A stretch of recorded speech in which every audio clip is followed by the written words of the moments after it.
The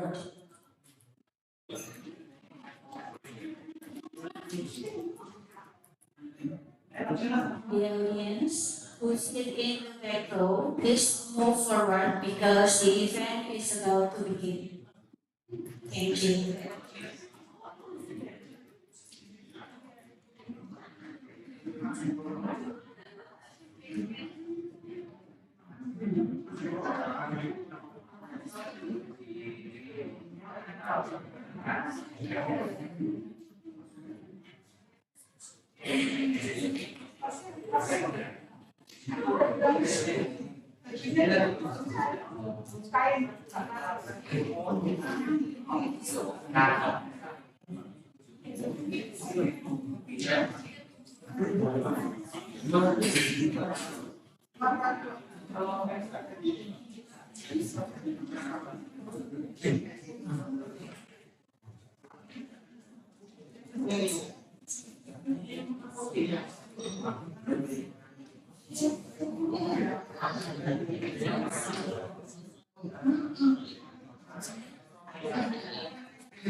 That's one I will share with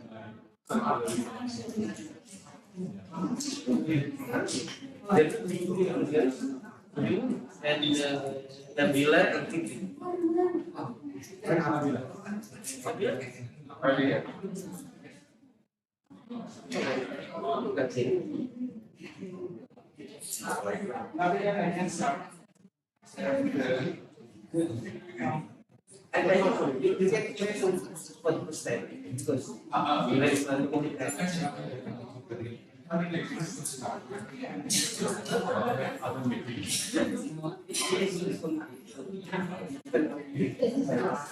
also China because you know regarding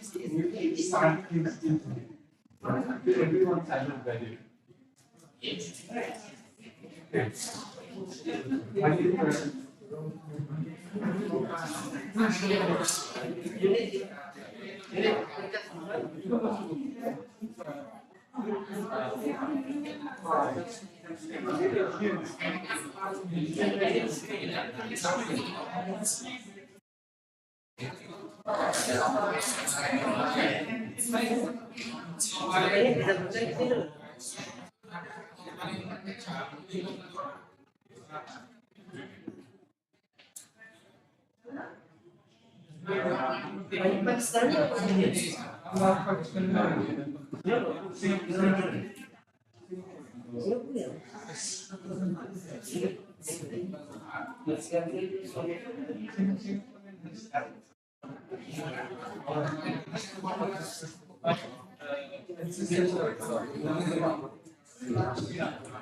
I think we have everything at back setting.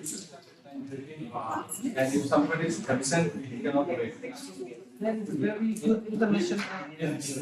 Yeah, I find it very respectful to because everyone's silence value.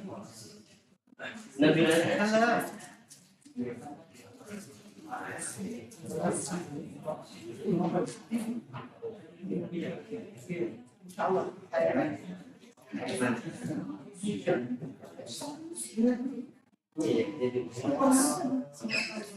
Bismillahirrahmanirrahim. Assalamualaikum warahmatullahi wabarakatuh.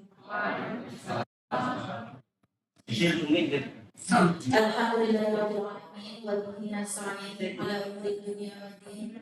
Wassalatu wassalamu ala asyrofil anbiya'i wal mursalin sayyidina wa maulana Muhammadin shallallahu alaihi wasallam. Amma ba'd. Good morning, ladies and gentlemen. Welcome back to AISDEE.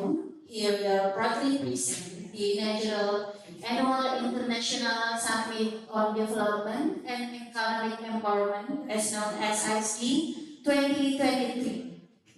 By theme, Green and Digital Business in Emerging Countries, Future Challenges and Opportunities.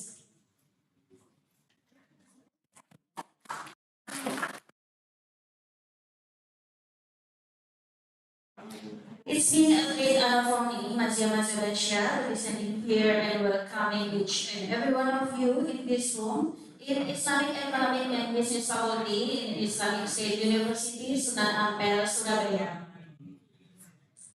Ladies and gentlemen, for your information, this event has entered its second day, and today we provide you plenty of opportunities to discuss, sharing, and upgrading knowledge and insights about international classic teaching model and connecting the Sustainable Development Goals to firm level sustainability and ESG factors with our invited speakers who very expert in their field. Before we proceed the program today, again, we would like to express our sincere gratitude to everybody who has supported this international conference to be held.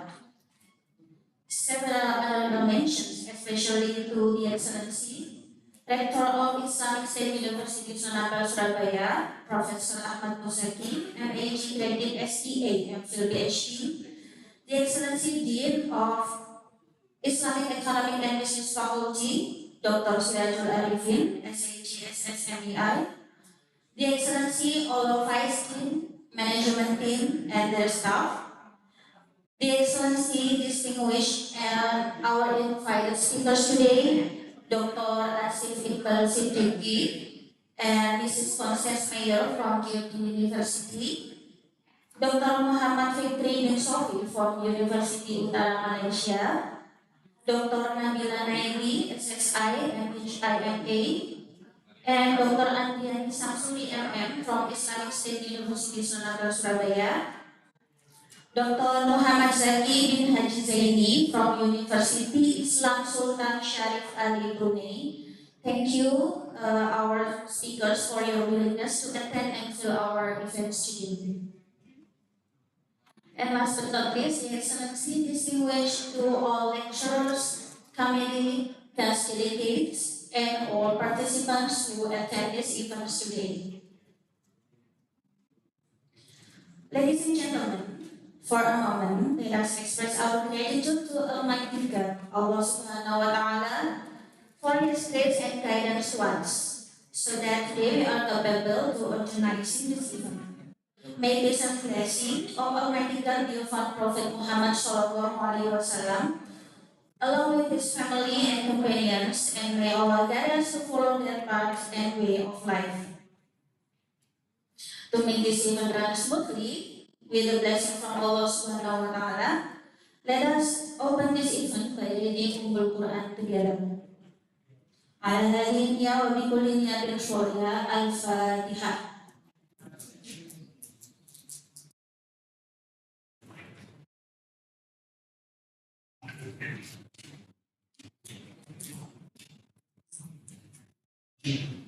Excellencies, ladies and gentlemen, for your information, our main agenda today will be split on two sections. In the section 1, we will discuss about international class teaching model, whose material will be brought by Dr. Asif Iqbal Siddiqui, Dr. Muhammad Fikri bin Sofi, and Dr. Nabila Naili. And the second section will take place after the lunch break, where we will continue the discussion activities on the topic connecting the Sustainable Development Goals to firm level sustainability and ESG factors, which will be delivered by Mrs. Constance Mayor, Dr. Andriani Samsuri, and Dr. Muhammad Zaki bin Haji Zaini. Plenary session will be led by our moderator today. He is Dr. Ahmad Mansur, BBA, MEI, MA PhD. Henceforward, for the rest of this event will be guided by our moderator. Excellencies, distinguished guests, ladies and gentlemen, thus the short opening of inaugural Annual International Summit on Development and Economic Empowerment, or AISDEE 2023 Day 2, have ended. The organizing committee and me, Mas Jabat Sabasha, as MC today, would like to thank you for your presence, and we apologize if there are any shortcomings and mistakes in the implementation of this event. Last but not least, to make the situation more relaxed, allow me to make an Indonesian pattern.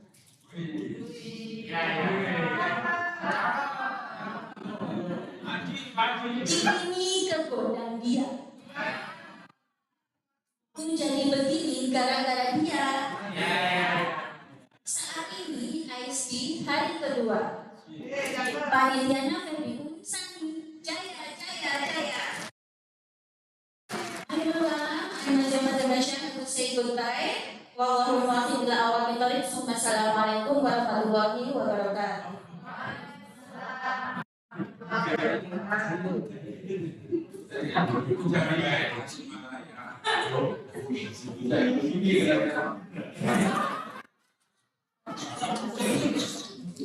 Assalamualaikum warahmatullahi wabarakatuh.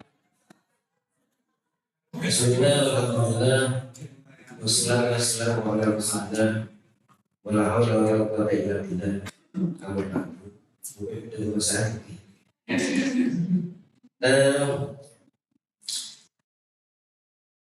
First of all, I would like to thank you all for presenting this seminar, international seminar. It is annual international summit on development and economic empowerment.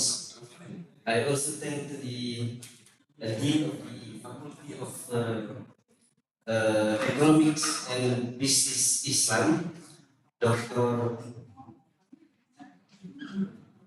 Siddiqul Arifin.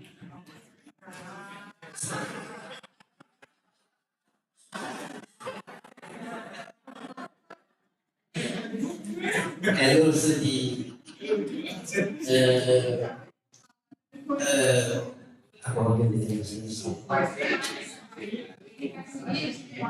AISDEE and all the AISDEE, Dr. Room, and also Dr. Latoe, and also Dr.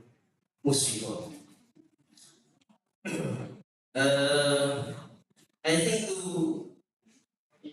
to make our seminar on the right track or on times. So I would like to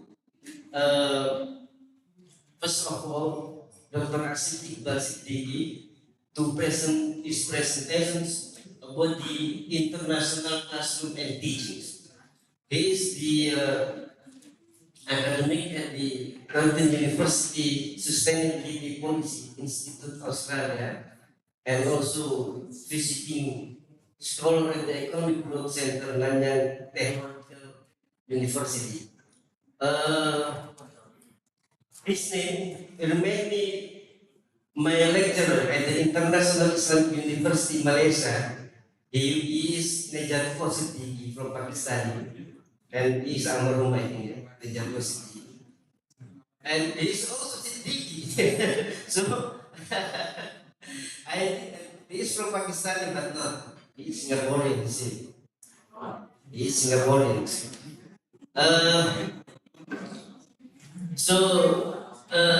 To immediately come to the topics of the international national teachings, I would like to Dr. Asif Dr. Asif Siddiqui, and raise for things. The time before is 45 minutes and 15 minutes answer and questions. And I have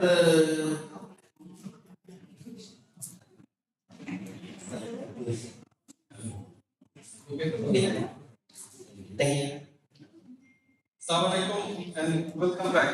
I spent almost the entire day with you yesterday, and I hope you don't get tired of seeing me all the time. So yesterday we were talking about three main KPI of academic profession: teaching, research, and success in international grant. Right? So we talked about research methodology, and how to publish in high impact journals yesterday. And then later we discussed about how to get grant proposals, how to prepare grant proposals. And I think many of the young academics and lecturers who are looking forward to have an international degree, PhD. And to PhD, you don't want to spend money from your pocket. You want to get scholarship. That's also preparing the grant proposal. So we discussed quite a bit yesterday how to prepare grant proposal, where to hit the button. And as I noticed that all of you were still going around the econometric modeling and say, no, that's not how we do things. We have to focus on a solid purpose. We have to focus on what the grant or providers want. And we have the other speaker give 10 different kind of grants you can apply. So today we'll continue. The last one should be the most important one, teaching. Being a good teacher is very important. Although teaching is losing sort of steam because of the capitalism, because the universities around the world, especially in the Anglo-Saxon culture, in the US, in Canada, in UK, Australia, they are seeking more independent funding from alternative sources, teaching revenue, research revenue, etc. It's becoming a more of an education service industry selling certificates to some extent, which is sad, but teaching still remains at the heart of the teaching profession. And in our Asian culture, we have a very fond relationship between the teacher and student, a long-term relationship with the teacher and student. I still stay in touch with my primary school teachers. I still stay in touch with some of my teachers from my undergrad, which I did almost 30 years ago. Okay? So we have a long way to go. And having this value, having this culture is important. That means you value teaching, you value teachers. You are willing to learn and you are willing to teach. So one of the most important things here is communication. And communication is the core area of teaching and learning. So we have mastered various kind of teaching and learning theories in management science, and when I was doing MBA, the theory of knowledge, etc. So learning comes from the external environment, from your own whatever you experience when you interact with someone, whether it's in a classroom or somewhere else. You hear something, you see something, you observe something, then you internalize it. Internalize the information, and you earn knowledge. So for earning knowledge, you don't have to sit in a classroom. Okay? So I give an example. When I was doing my master's in National University in Singapore, we had 4 modules. Can somebody please close the door at the back? Thank you. I think just we detach ourselves from the external noises. And when we talk, the ESRS rule applies. You can talk only with me. If you want to talk among yourself, I'll give you time for doing that. Okay? And everyone, handphone, silent mode, and in the pocket. So punctuality is a very important part of learning. First thing, when you start a lesson, it has to be on time. Because everyone's time is valuable. Students' time is valuable, teachers' time is valuable.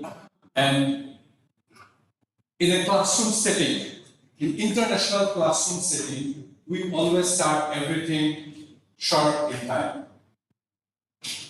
And that's one of the reasons, because everyone's time has a value. So, and respect is the most important thing. Respect for each other, respect for your classmates, respect for your teacher, respect for yourself that I'm here, sitting in the classroom, spending 2 hours, 3 hours. Why? Because I want to learn something. If you come to the classroom and if you don't learn, don't come. You go somewhere else, hang out with the friends in the cafe, or sleep in the house. You are here to make an effort to be in the classroom. Why? To learn something. So you make good utilization of the time. The second thing is that be punctual and focus on what's happening in the class and engage yourself. So these are some of the best practices I'm bringing from all over the world. I grew up in 4 different countries, studied and worked in 4 different countries. I traveled for conferences almost every single continent of the world. Africa, South America, America, Europe, and different countries I went, and I went to top universities like LSE, Harvard, and I gave speeches to audiences. So every country has some differences. Every university has some differences the way they do, but there are some commonalities, common practices, and common practices. I give some examples, some good practices, and the good practices are being present mentally.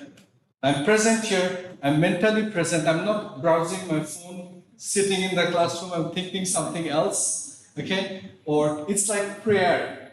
When you pray, when you stand in the salah, and you do your niyyah, and you I'm facing to the God, and I'm doing my prayer, you are actually in the presence of God. Then you are thinking, what am I going to do next after prayer? I'm going to wear this shirt, and am I going to cook this, and what's happening in the kitchen? You are being disrespectful to the God, right? You are being here, being present, you are having an intention to pray, and then you are not there, you're mentally not there. And that reduces the value of your prayer. So I give you an example why the being present in the class or being present in the moment is so important. There was a guy who was very sick, who had an illness, and he was sitting outside the Kaaba for years praying for healing. So one very powerful king saw him year after year, he's sitting there, and he said, hello, why are you sitting there? So I'm sitting there that the God will accept my prayer and I will heal. And he said, I'm coming back tomorrow. If you're still sitting there and if you're not healed, I'm going to kill you. So he got very scared. And he was like, oh my God, God, please accept my prayer. Next 24 hours, he was totally engaged in prayer in fear of life, and he healed next day. So the guy came back, the king came back and said, how come you healed? I prayed, how come your prayer was not accepted for last so many years? Because last 24 hours, you focused on your prayer. Got the point? The same story in life. Whatever you do, whatever you learn, whenever you are somewhere to learn something or to do something, be fully present and be focused. So when I have been into some very good universities and teaching some, especially the professionals, two kind of teaching. One is C-suite executives, with the CEOs, CFOs. For example, last year I was running a workshop for CEOs and CFOs from 8 listed companies on corporate sustainability in Malaysia. Okay? They were very focused because they are very important people. They don't spend a day with me 9 to 5 to waste their time. I could see that all of them are looking at me, asking questions, sharing experiences, and getting engaged. So that's a very important part of learning. Learning has to come from you. We teach 100 students in the classroom. 5 of them will get A+++. 5 of them will get D minus, minus, minus, and many of them will get B and C. I have nothing to do with that. I'm delivering the same thing, same materials, same speech, but each of them are actually absorbing it in a different way. And that's why it's really up to you to be present in the class, mentally present, focus, learn, reflect, and apply. When something is happening around you, you be aware of it, you reflect on it, you absorb the information, and you apply it in your real life. And that makes your learning complete. And life is a classroom. That's why I will not call classroom a real classroom, but a learning space. So this is the learning space. We are here to learn. And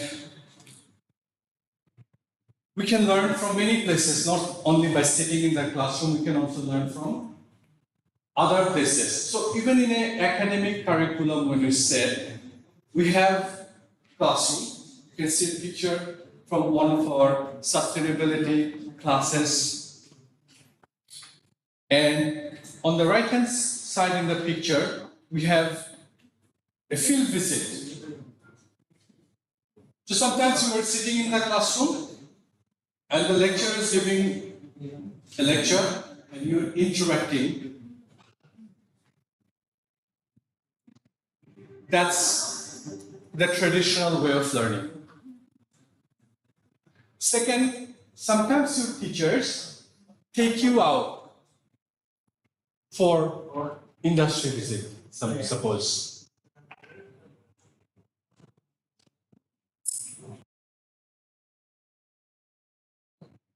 And when you go to the industry visit or a field visit, related to your discipline, it doesn't have to be same. Say if you're studying medicine, you are visiting a hospital.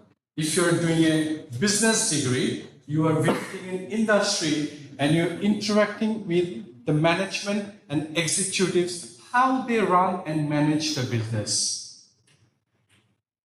You see how they sit, how the offices are different from the classrooms. Okay, how they do the board meetings. Sometimes the students, especially the graduate students, if you're doing MBA, you will be engaged in this kind of activities. Why? To experience it. It's a learning space.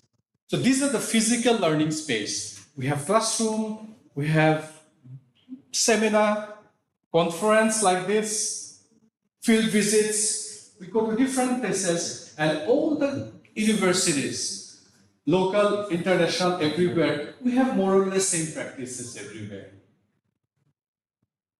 And of course, everybody has a different strength of learning. Some students are not very good at focusing in the class, but if you demonstrate them how to do things, they can learn faster. And some students, if you let them do things, especially in science and engineering, taking them to the lab, they do some lab work, and they can learn faster. So this learning space and the learning experience is sometimes an individual journey. Now, universities, being institutions for many people, of course, offer all the avenues, usually. And of course, you don't necessarily prefer all of them. You try to utilize what is best for you. Right? If you think I learn better in the fieldworks, try to focus more on the fieldworks. Do more projects, do more presentations. These are also very good way of learning.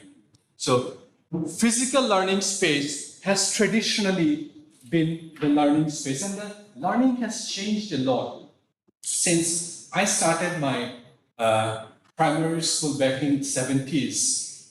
And now it's different. The whole learning space is different.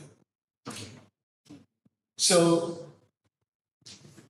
and the kids of this generation, their expectations, the learning expectations are different. Why do you learn anything? Why do we go to the class and the classroom? Why our parents send us to classroom? In old days, the parents sent us to the classroom to learn, get a good result, and to become a doctors and engineers. So we had certain professions that we had to follow, to civil servants, an army officer, etc. But today, the world is becoming a lot more complex space professionally. Because it is becoming a very complex space, we are no longer limited to what we have been doing in the past. A lot of jobs which existed in the past do not exist anymore. And as artificial intelligence and robotics are taking over, maybe over the next 15, 20 years, a lot of jobs will be disappearing.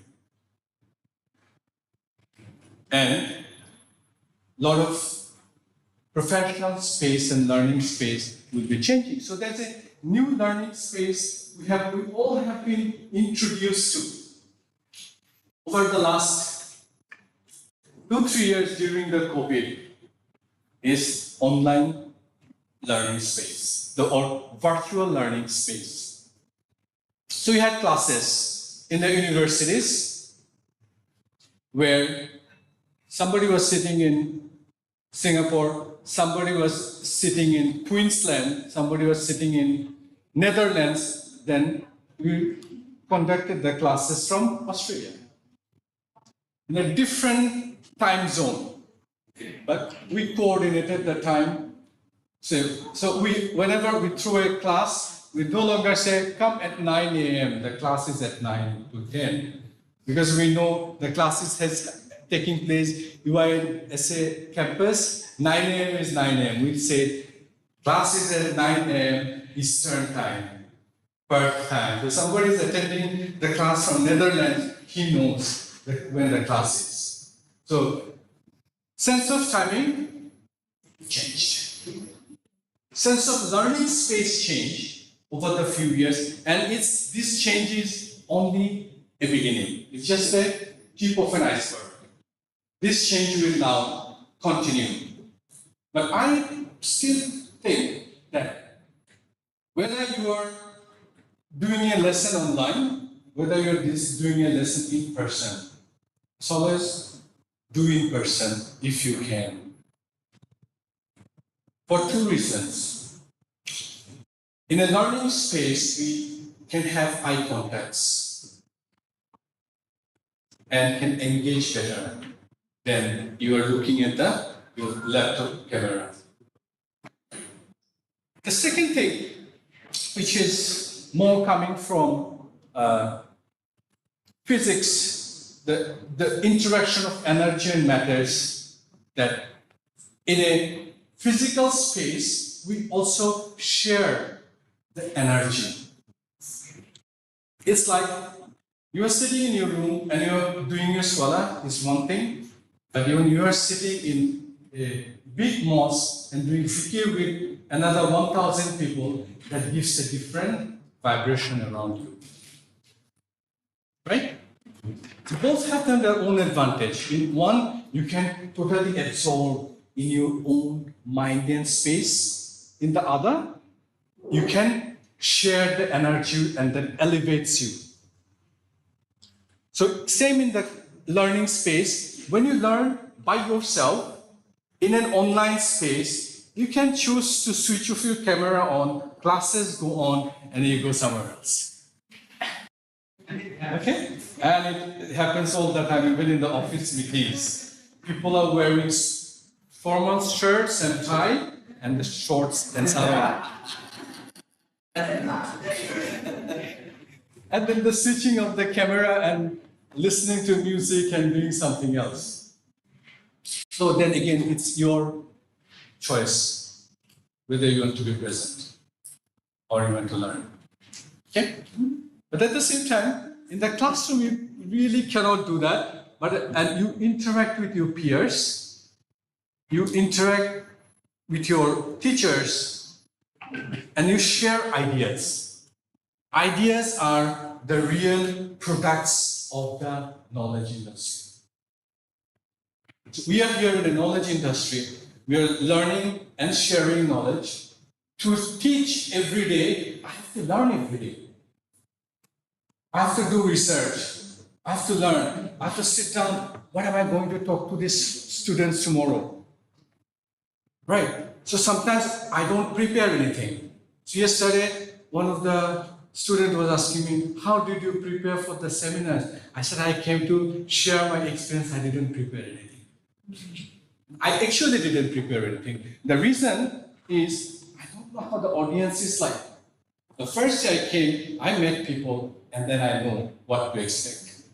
The audiences are, how I can talk to them, and how I can engage them. That's what I'm trying to do. That's what the physical classroom is about. That's also a virtual classroom is about. End of the day, it's a learning space. And your entire life is a learning space. You go and hang out with your friends in a cafe or talking to a stranger in the train, you can learn something valuable. You can observe something on the street and you can learn something very valuable. So always keep your eyes and ears open to learn. That's one of the very important things, that classroom is a learning space. At the same time, your entire life is a learning space. And the universities are, education industry is really working hard every day trying to find new courses to offer. And therefore there are different academies. SDG Academy, Executive Learning Academy, Industry Upgrading Academies. Why? Because what traditional universities teach on a daily basis. To start a new subject, say next semester, the faculty wants to start a subject on corporate sustainability. Do you think it's easy? It's not.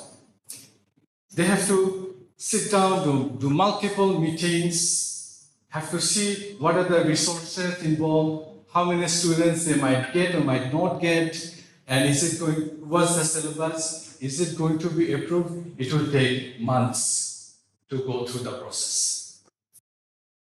Okay?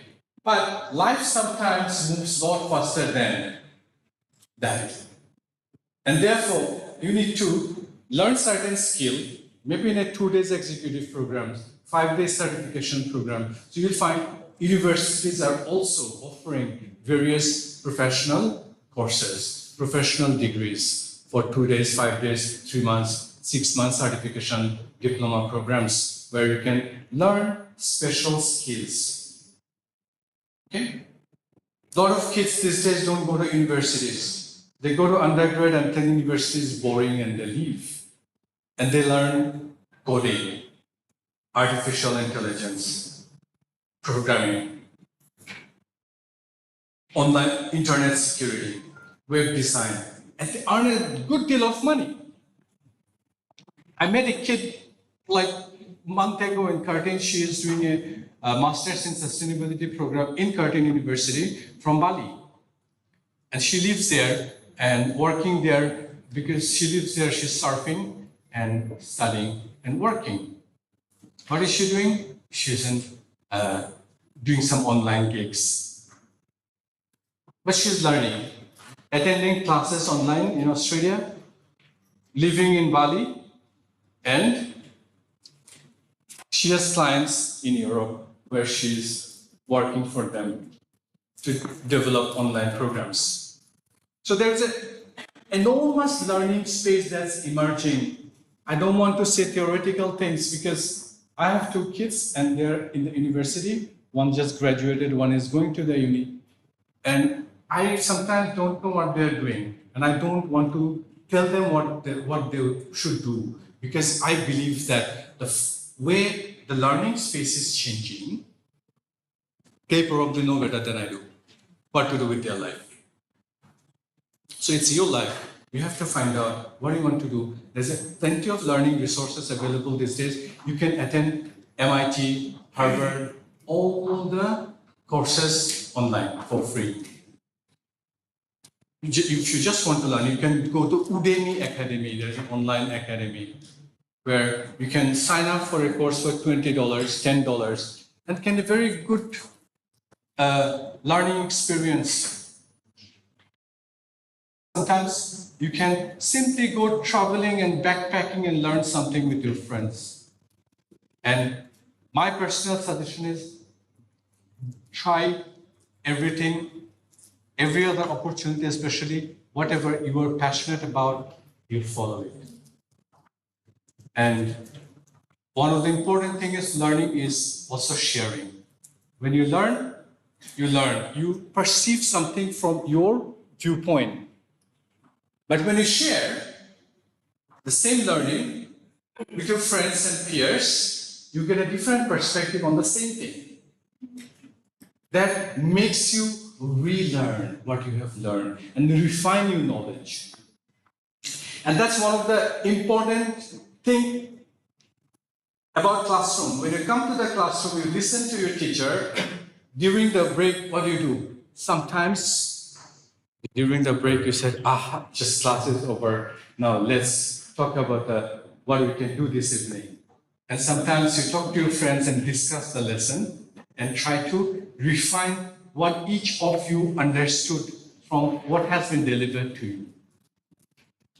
Right? So you learn from each other, and this mutual learning is very important. So that's one of the reasons my classmates from primary school are still my friends. My classmates from high school, we are still friends.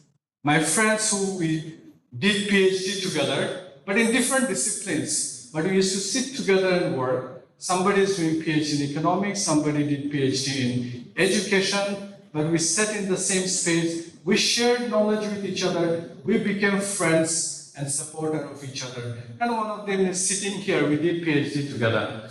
So that's also an advantage of, but we didn't attend same classes. But we shared a learning space. How? We shared a research space together.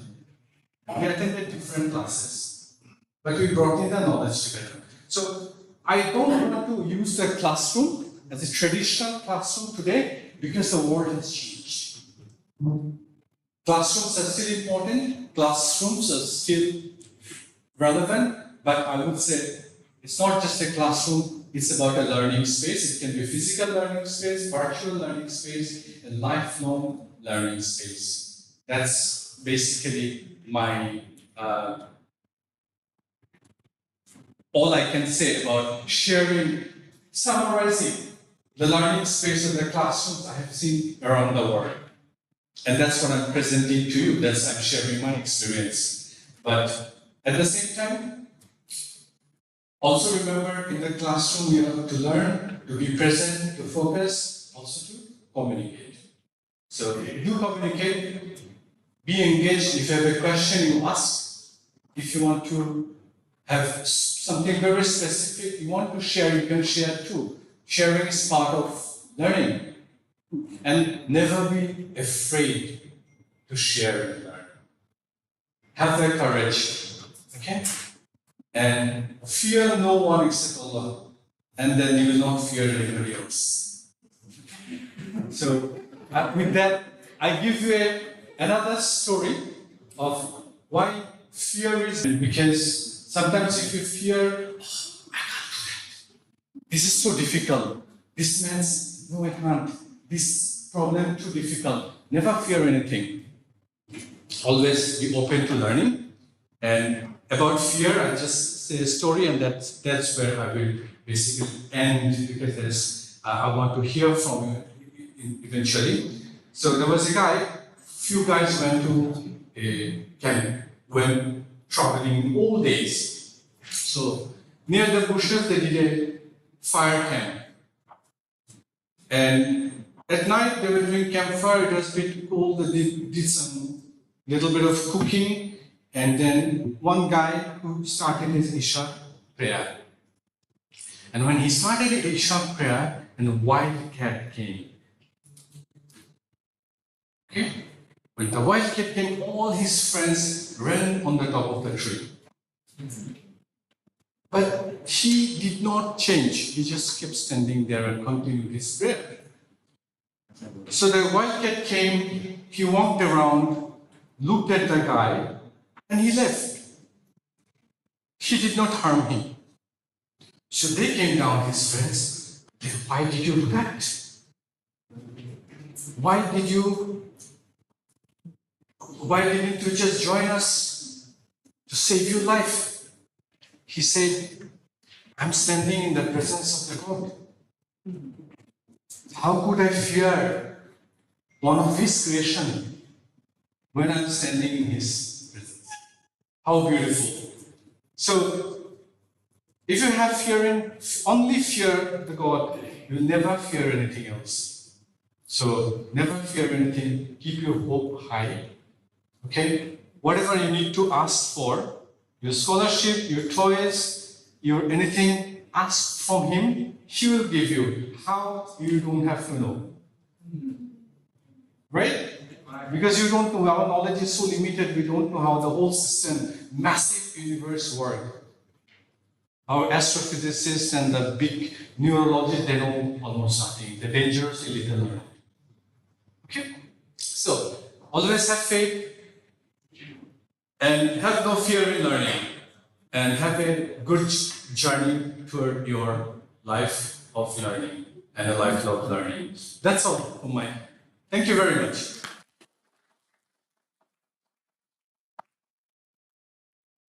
Thank you very much for Dr. Iqbal, Asif Iqbal.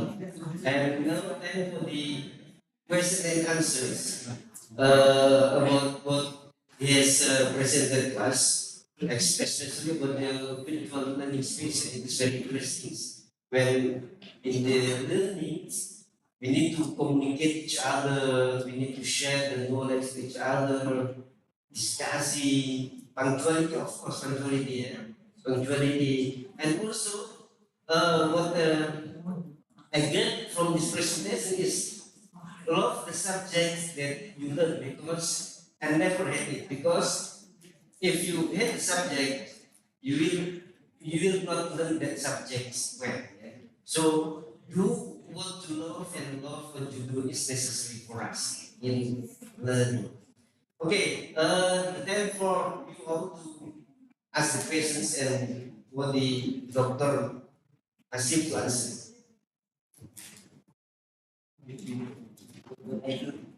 Yeah, sure.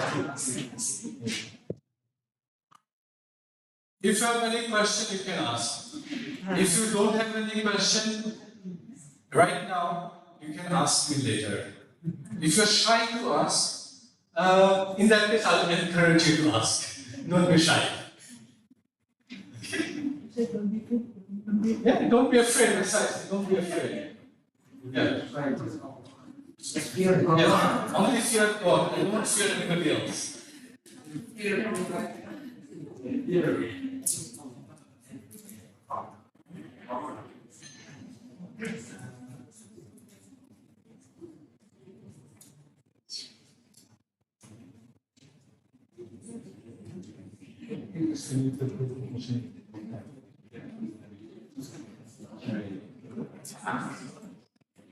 Yes. Langsung aja Pak, langsung aja.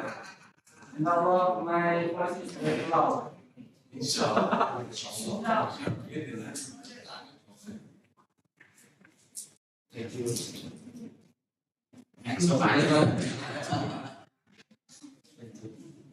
Thank you very much for the time. I wanna ask some question. The first is how urgent methodology of teaching. Many methodology of teaching we have to practice it.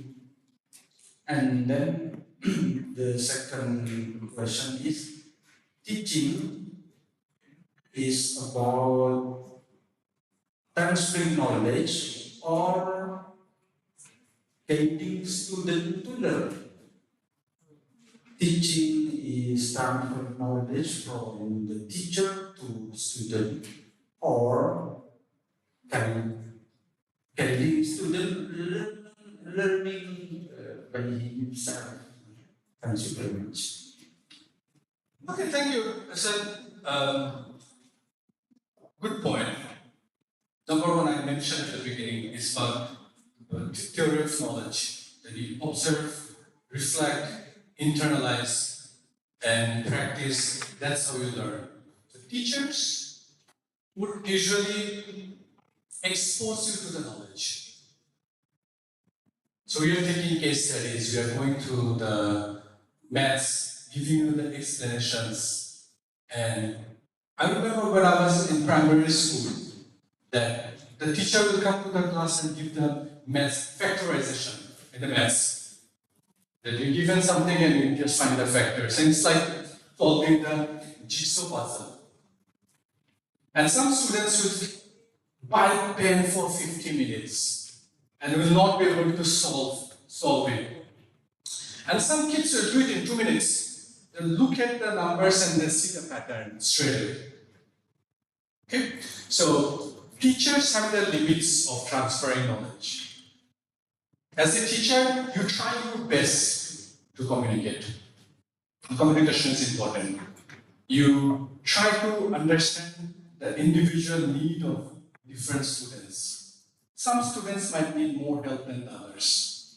And you need to sometimes reach out to the weaker ones. Some students would be less motivated.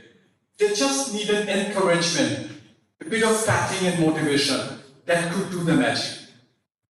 A good teacher has to understand his students. That's, like, of course, if you're a student, 600 students you're teaching, that's not, you don't understand anything. You talk to the crowd in a political rally.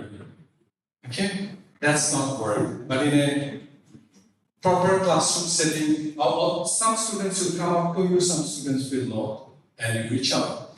So there's a whole definition of the teacher in Greek philosophy. That a teacher is a friend, philosopher, and guide. Okay? A teacher cannot teach you anything. A teacher can only bring out what the knowledge lying inside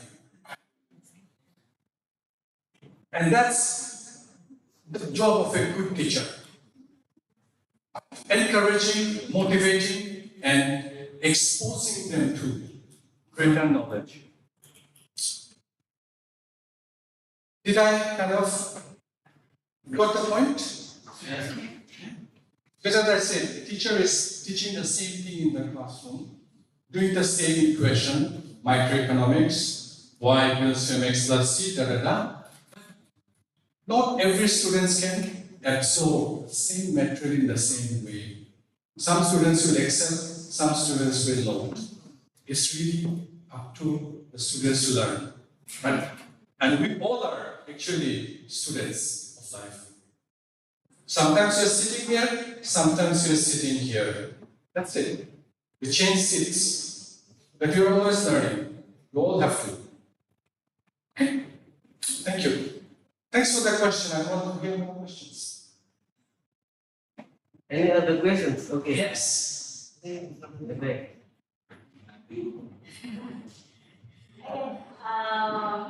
My name is Lutita. I want to ask about that artificial intelligence is growing so fast. So my question is it possible for artificial intelligence to change the learning method? If it is possible, and how is the role of teacher in this era where is the artificial intelligence is growing so fast? Okay, thank you. This is a scary space. There is a historian called Yuval Noah. If you follow some of his lectures in Davos and various forums, he actually really talked about how artificial intelligence is going to disrupt not only the way we learn, but also the way we do a lot of other things. How it is going to take over some of the jobs that we do, and we don't need them anymore. Artificial intelligence might be able to give advice on medicine, on law, and we'll be able to do a lot of things. The robots can perform minor operations to brain surgeries now. Do we need surgeons? Do you want to study surgery? So, yes, artificial intelligence is growing, and it's going to affect not only the learning space, not only how we learn, now not only how we teach and do research as well, but it's going to create significant social chaos if we don't use it carefully. And this chaos can be pretty bad. Okay? But again, I would say technology, take advantage of it. For example, for your learning, there are a lot of apps where you can improve your English. There's a lot of apps where you can learn about science, medicine, a lot of other basic things. There's a lot of literature review that you do for your research. Some of the literature review you can actually use artificial intelligence to do for you, but don't rely on them yet because it's a very new area. It's developing, and of course, it will be regulated sooner or later. It has to be. If it is not regulated, this will create chaos. 20 years ago, I give you an example of the social media. Okay? But I was studying in Sydney back in 2005 or 6. Few students came from exchange program from Harvard and Yale. And they came and told us, hey, do you guys know about MySpace, Facebook? I said, no, we don't. We didn't. So back, nobody knew at that time. Only the kids in the Boston campuses would know about it. It was just a small scale student gigs. So they came to Sydney, and I first time learned about Facebook and opened my first Facebook account probably in 2005. And we formed a small Facebook group to hang out. And this Facebook group would go for movies together and so on. 5 years later, I was in Egypt traveling, and there was a political build-up around social media.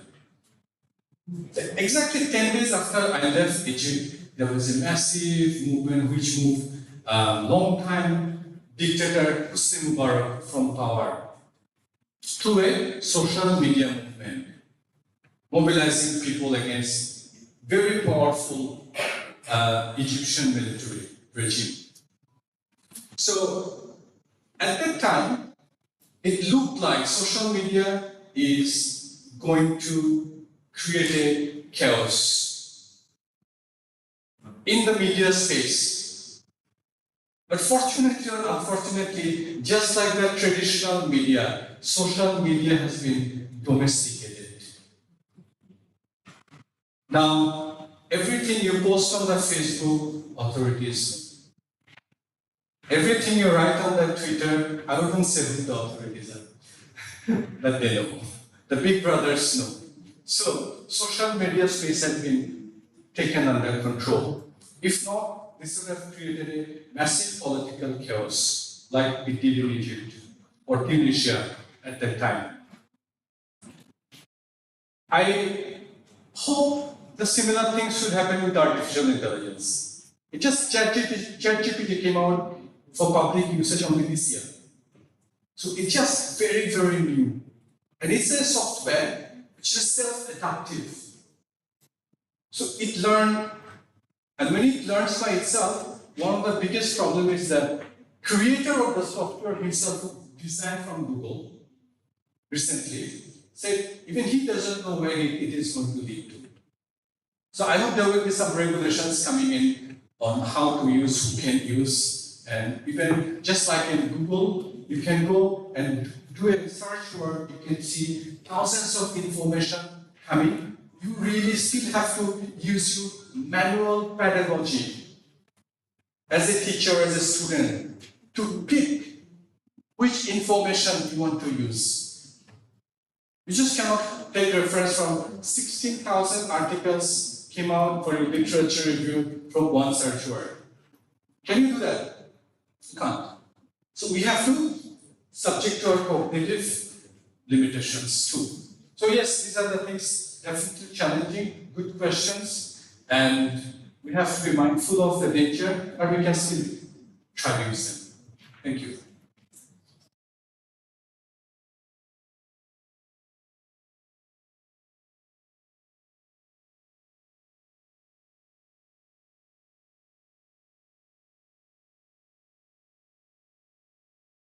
Thank you very much to Dr. Asif. I think we learned a lot of things in terms of learnings in this virtual learning space and other things that have been presented by Dr. Asif. And we thanks very much for presentations, very good presentations. And to summarize that in the learnings, we need of course motivation, suggestions, and workings, and that's all. That's all. And خير التعلم هو التعليم. خير التعلم هو التعليم. This is the suggestion from the Japanese people that